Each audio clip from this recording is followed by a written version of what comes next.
கார்த்திக் நடிக்க இருக்கும் கைதி 2 திரைப்படத்தில் கமல் மற்றும் விஜயின் பங்கு இருக்கும் என தகவல்கள் வருகின்றன.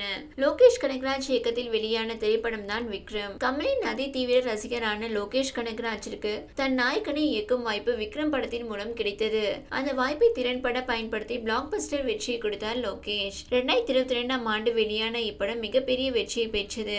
குறிப்பாக இப்படத்தில் லோகேஷ் கனகராஜ் பயன்படுத்திய LCU டெக்னிக் மிகப்பெரிய அளவில் பேசப்பட்டது. கைதி படத்தில் வந்த கதாபாத்திரங்களை விக்ரம் படத்திலும் கொண்டு வந்து ஒரு யூனிவர்ஸை உருவாக்கியிருந்தார் லோகேஷ். இந்நிலையில் அவர் விக்ரம் படத்திற்கு பிறகு விஜய் வைத்து லியோ படத்தை இயக்கினார். இப்படத்திலும் லோகேஷ் LCU டெக்னிக்கை பயன்படுத்தி இருந்தார். லியோ கிளைமாக்ஸில் விஜயிடம் கமல் போனில் பேசுவது போல காட்சி அமைத்திருப்பார் லோகேஷ். அந்த காட்சிக்கு அரங்கமே அதிர்ந்தது.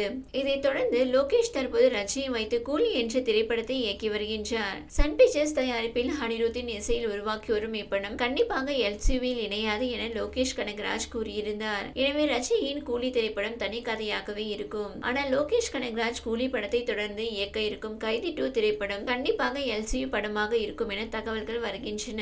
லியோ படத்தை தொடர்ந்தே லோகேஷ் கைதி 2 திரைப்படத்தை இயக்குவதாக இருந்தது.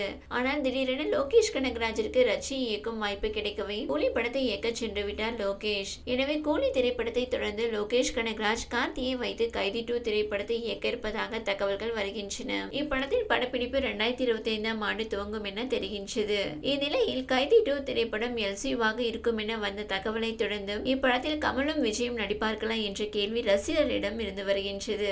கைதி 2 திரைப்படம் LCUவில் இணையும் பட்சத்தில் அப்படத்தில் கமல் நடிக்க வேண்டும் என்ற சூழல் ஏற்பட்டால் அவர் கண்டிப்பாக நடிப்பாராம். ஆனால் விஜய் தளபதி 69 படத்திற்கு பிறகு நடிப்பில் இருந்து விலகி அரசியலில் களமிறங்க உள்ளார். ஆகையால் அவர் கைதி 2 திரைப்படத்தில் எப்படி நடிப்பார் என்ற கேள்வி அனைவரிடமும் இருந்து வருகின்றது. இந்நிலையில் கைதி 2 திரைப்படத்தில் தேவைப்பட்டால் விஜய் குரல் மட்டும் கொடுப்பாராம். எப்படி லியோ திரைப்படத்தில் கமல் குரல் மட்டும் கொடுத்தாரோ அதே போல கைதி 2 திரைப்படத்தில் விஜய் குரல் கொடுப்பார் என எதிர்பார்க்கப்படுகின்றது.